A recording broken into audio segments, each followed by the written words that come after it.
Vous avez été des centaines à me demander cette analyse. La voici. Mais le résultat est un avertissement. Ce que j'ai découvert ne va pas vous plaire. Après avoir croisé les données de garantie, les retours de mécaniciens indépendants et les études de fiabilité à long terme, le constat est brutal. Je ne peux recommander que 7 voitures neuves pour 2025. Pas 7 par catégorie, 7 tout court. Un commentaire résumait parfaitement l'ambiance. Plus de bonnes voitures. Tout est une question d'argent. Un autre ajoutait « Une voiture fiable en 2025 ». Ça n'existe pas. Ils n'ont pas totalement tort. Sur des centaines de modèles analysés, seuls 7 passent réellement le filtre. Le critère de sélection est simple. Et il est brutal. Fiabilité réelle, prix honnête et une réparabilité qui va au-delà de la garantie. Et voici le verdict qui va secouer l'industrie. Aucune de ces 7 voitures n'est européenne. Zéro. Le continent qui a inventé l'automobile n'a plus un seul modèle neuf recommandable. Ce n'est pas une opinion, c'est un fait. C'est ce que les données démontrent. Laissez-moi vous montrer l'étendue du désastre. J'ai commencé avec plus de 200 modèles disponibles sur le marché. Premier filtre, élimination des moteurs, bombes à retardement, des abonnements forcés et des électroniques irréparables. Il en restait 31. Deuxième filtre, confrontation aux coûts de réparation réels et aux pannes en usage intensif. Il n'en restait plus que 14. Dernier filtre, le plus dur, la disponibilité des pièces et la réparabilité hors réseau. Résultat, 7. 7 survivantes. Ces 7 voitures ne sont pas parfaites. La perfection, en automobile, est morte en 2005. Mais ce sont des machines honnêtes, des machines qui ne vous ruineront pas, ne vous espionneront pas et ne s'autodétruiront pas à 100 000 km. Dans un monde d'obsolescence programmée, ce sont les dernières à tenir la ligne. Alors, quelle est la première de ces survivantes? Et pourquoi son moteur, jugé trop simple par la presse, est-il en réalité son plus grand atout? On commence par la numéro 7. Numéro 7. Mazda CX-30 2.0 Skyactiv G. La liste s'ouvre avec Mazda. Mais attention, une seule version est recommandable, la plus basique, le 2.0 Skyactiv G atmosphérique. Ni turbo, ni diesel, ni hybride. Ce que la presse juge trop sage est, en réalité, la seule version qui vaille votre argent. La raison est limpide. Mazda a refusé la complexité inutile. Sur ce bloc, vous ne trouverez pas de turbo fragile, susceptible de lâcher à 80 000 km. Vous ne trouverez pas de désactivation de cylindre. Et vous ne trouverez pas de micro-hybridation coûteuse à réparer. C'est un bloc simple, surdimensionné. Des mécaniciens indépendants le comparent à la fiabilité légendaire des Toyota des années 90. Et les chiffres le confirment. Les enquêtes de fiabilité Which sont formelles. La version atmosphérique du CX-30 présente 73% de problèmes, en moins que la moyenne de sa catégorie. 73%. L'ingénierie est saine, dans les moindres détails. Le moteur utilise une chaîne de distribution robuste, pas une courroie. L'injection est indirecte, ce qui évite l'encrassement chronique des moteurs modernes. Et la boîte automatique? C'est une transmission conventionnelle. Ce n'est ni une CVT, ni une DSG à double embrayage. C'est une boîte conçue pour durer, pas pour être remplacée. Les retours d'usage au Japon, sur des modèles dépassant les 100 000 km, sont clairs. Aucune panne majeure, pas de consommation d'huile, pas d'ennui de chaîne, pas de soucis de transmission. C'est une fiabilité presque ennuyeuse. Et c'est exactement ce que l'on recherche. L'habitacle, lui aussi, échappe au piège du tout-écran. Mazda a compris ce que les autres ignorent. Des boutons, ça marche.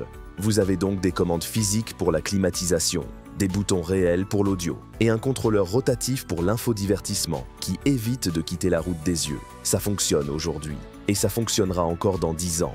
Reste la question du prix. À partir de 28 000 €, ce n'est pas donné. Mais analysons le coût réel. Intégrons la fiabilité. Intégrons la garantie 7 ans disponible sur plusieurs marchés.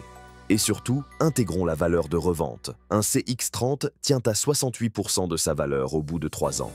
Pendant ce temps, un Volkswagen T-Cross s'effondre à 45%. C'est donc, très probablement, l'option la moins chère de sa catégorie sur la durée. Le mot de la fin revient à un mécanicien munichois. Le 110-30 atmosphérique, c'est ce que je recommande à ma propre famille. Il ne vous excitera pas, mais il ne vous trahira pas. Si Mazda ouvre la liste avec une ingénierie saine, la 6e place est occupée par la championne incontestée de la fiabilité. Une voiture si éprouvée que ses concurrentes en paraissent ridicules. Mais là encore, une seule version précise doit être choisie pour éviter le piège. Numéro 6. Toyota Corolla hybride berline. Pour la 6e place, il n'y a aucun suspense. C'est la Toyota Corolla. Mais attention, la berline, hybride, uniquement. Pas le Break Touring Sports, et certainement pas la finition GR Sport. La version basique, celle que les journalistes jugent ennuyeuse, est très factuellement la voiture neuve la plus fiable vendue en Europe. Le système hybride Toyota n'est pas une nouveauté, c'est une institution. Il a 25 ans d'existence. Il a été éprouvé sur des milliards de kilomètres. C'est de l'ingénierie sobre, surdimensionnée et validée par l'usage réel. Regardons la mécanique. Les moteurs électriques n'ont pas de balai à user. L'UCVT n'a pas d'embrayage à brûler. Et le moteur thermique, un cycle Atkinson, est efficace et très peu sollicité. Les chiffres, ils sont écrasants. D'après Consumer Reports, la Corolla hybride affiche 3 problèmes pour 100 véhicules. La Mercedes classe C, dans la même étude, 67. C'est 95% d'ennuis en moins pour la Toyota. La chaîne de traction 1.8, hybride, est un chef-d'œuvre de refus.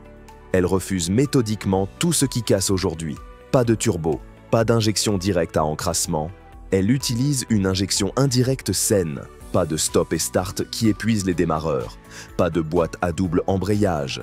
Et pas de système anti-pollution diesel complexe. C'est un non catégorique aux pannes modernes. Mais pourquoi la berline si spécifiquement? Pour la physique, elle est plus légère, moins de contraintes sur chaque organe. Le break ajoute 100 kg, ce qui grève l'efficience et accélère l'usure. La finition GR Sport, c'est de la complexité inutile. La berline simple est le sommet de la simplicité.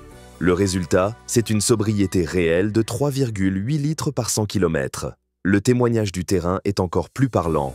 Un chauffeur de taxi à Hambourg totalise 300 000 km sur sa Corolla 2019. Son entretien, des vidanges et des pneus. C'est tout, rien d'autre.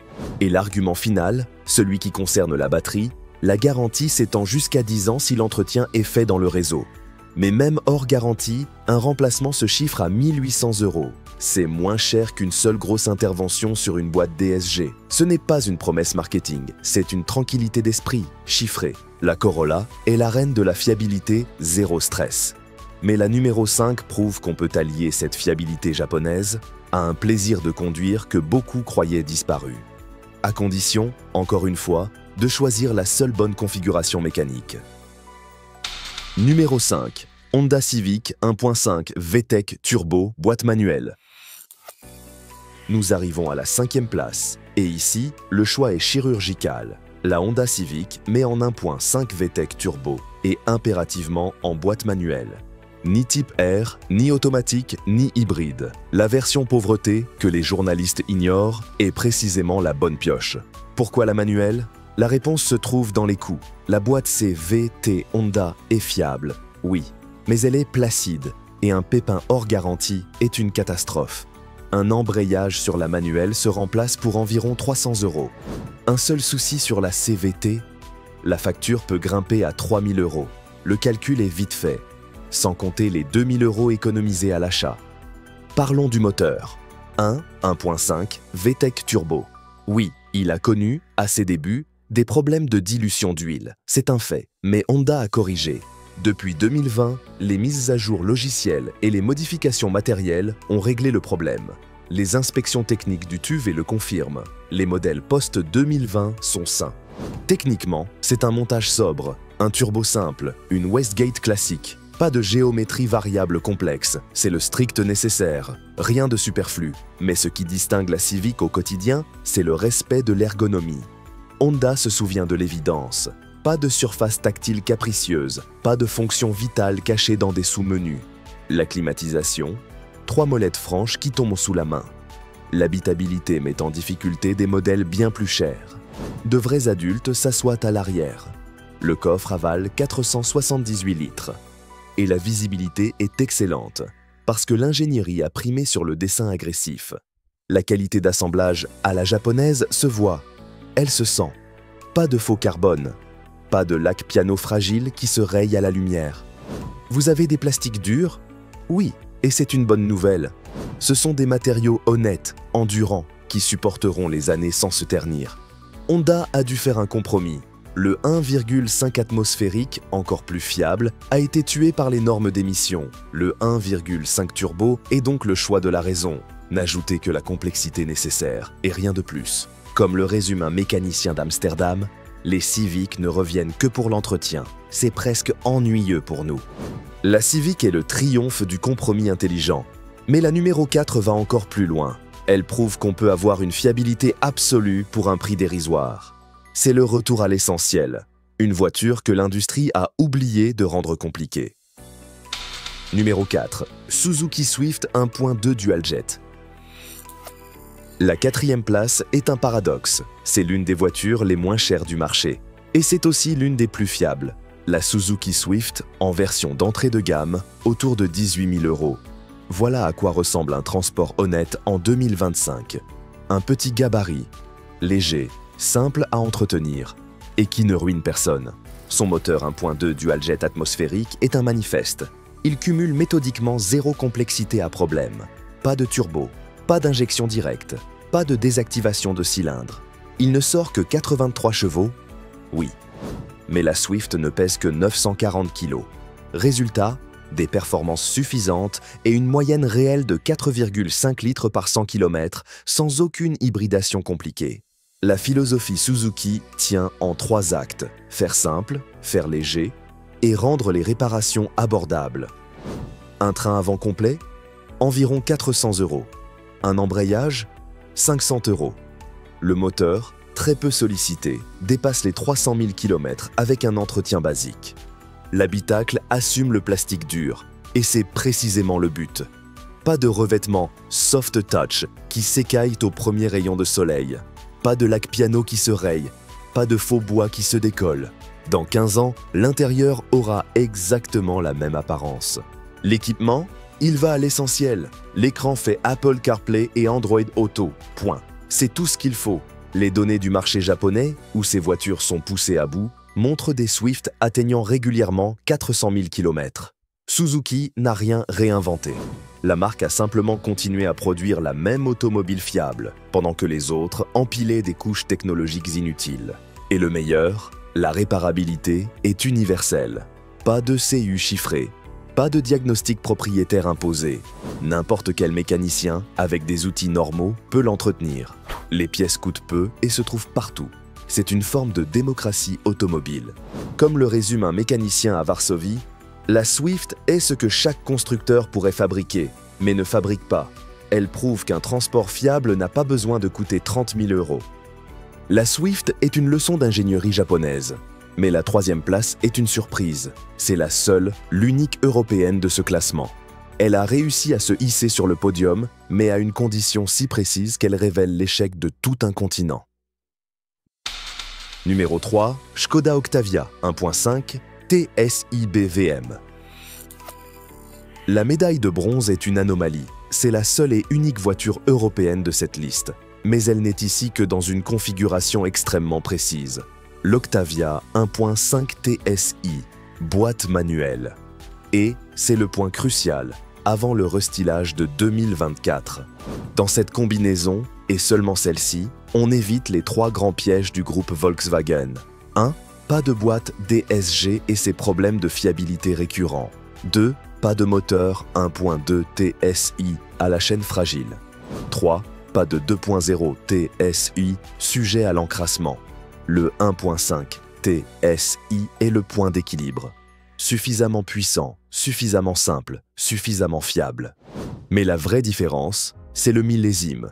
Le modèle pré-restylage conserve des commandes physiques pour la climatisation, des boutons, qui tombent sous la main. La version restylée de 2024, elle bascule sur le tout écran. C'est la bascule vers le tout jetable. Ce n'est pas un détail de design, c'est un enjeu de durabilité. Autre différence clé, l'ancienne mouture se diagnostique avec des outils génériques. La nouvelle réclame les systèmes propriétaires du groupe, vous rendant captif du réseau. Cette simplicité, c'est moins d'immobilisation. Ce sont des coûts contenus. Les chiffres soutiennent ce choix. Les données du TÜV, le contrôle technique allemand, indique que l'Octavia 1.5 TSI manuel, sur les millésimes 2020 à 2023, affiche 47% de défaillances en moins qu'une Golf équipée du même moteur. 47%. L'explication avancée? L'assemblage. L'usine tchèque de Škoda pratiquerait un contrôle qualité plus serré que Wolfsburg avec moins d'automatisation et davantage d'inspection humaine. Et à l'usage, l'Octavia écrase la concurrence. Son coffre de 640 litres ridiculise des SUV qui coûtent le double. L'espace aux jambes à l'arrière rivalise avec la catégorie supérieure. Reste la question, comment l'acheter en 2025? Elle n'est plus au catalogue. L'idéal est de chasser un stock pré-restylage, un 0 km immatriculé en 2023 qui n'a jamais roulé. Ce sont des pépites. Ce sont les dernières européennes recommandables avant la généralisation du tout tactile. L'Octavia est le choix de la raison pure, un outil pragmatique. La numéro 2, elle, est l'exact opposé. C'est une voiture plaisir, une sportive. Et pourtant, elle est dans ce classement pour la même raison. C'est un chef-d'œuvre d'ingénierie simple qui prouve que la fiabilité n'est pas l'ennemi des sensations. Numéro 2. Mazda MX-5 2.0, boîte manuelle. Oui, une sportive. Une sportive à la deuxième place d'un classement de fiabilité.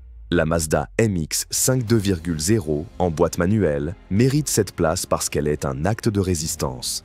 Mazda a construit un roadster qui fonctionne, ne casse pas et reste réparable partout. Là où l'industrie ajoute du faux son moteur dans les haut-parleurs, Mazda garde un vrai moteur. Un 2 litres atmosphérique, 184 chevaux. Il ne force rien, pas de turbo, pas d'hybridation, pas de surcouche électronique inutile. C'est de l'ingénierie pure. La boîte de vitesse manuelle fait partie des meilleures du marché. Précise, endurante et un embrayage peu coûteux à remplacer. Les retours d'utilisateurs sont formels. Des kilométrages de 300 000 km sont atteints avec l'entretien courant. Ce n'est pas une surprise. La génération précédente, lancée en 2005, caracolait déjà en tête des classements de fiabilité. Mazda n'a pas empilé de technologie. La marque a perfectionné la simplicité. Le meilleur exemple, le toit. Sur les versions de base, le toit souple est manuel. Et c'est un atout maître. 0 moteur électrique à tomber en panne. 0 capteur capricieux. 5 secondes pour l'ouvrir. 5 secondes pour le fermer. Ce sera la même gestuelle dans 20 ans. Le toit électrique des finitions supérieures? C'est une complexité évitable. La praticité est limitée, mais elle est honnête. La MX-5 n'essaie pas de jouer au SUV. Elle assume son rôle. Et c'est précisément ainsi qu'elle se montre plus fiable que bien des familiales allemandes surcomplexifiées. L'écosystème joue en sa faveur, disponibilité des pièces excellentes, et n'importe quel mécanicien peut intervenir dessus. Un mécanicien à Rome résume la situation avec humour. La MX est plus fiable qu'une Golf. Gênant pour Volkswagen, mais c'est un fait. Ici, la simplicité gagne. La MX-5 est le choix passionnel le plus rationnel du marché. Mais la première place ne revient pas à une voiture passion. Elle revient à la machine utilitaire parfaite. Une voiture qui n'a rien d'excitant, mais qui représente la synthèse de tout ce que l'industrie a perdu.